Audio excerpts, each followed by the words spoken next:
Today, we're making the king of Chinese cuisine, Peking duck. First, let's make the glaze.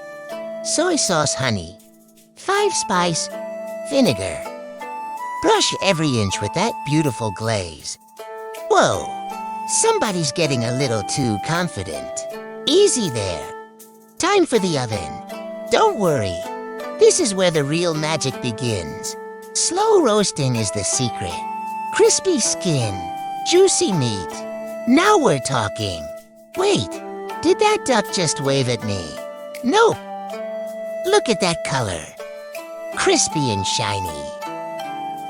Listen to that crispy skin. Oh yeah, that's exactly what we wanted. Now the perfect wrap. Sauce, duck, cucumber, and green onions. I may have made this wrap just a tiny bit too big. And wow, that's unbelievably delicious. This is absolutely incredible. I'd make this again every single week. Now that's a feast. I don't know about you, but I'm calling this a masterpiece. Leave comments, and don't forget to subscribe. See you in the next adventure.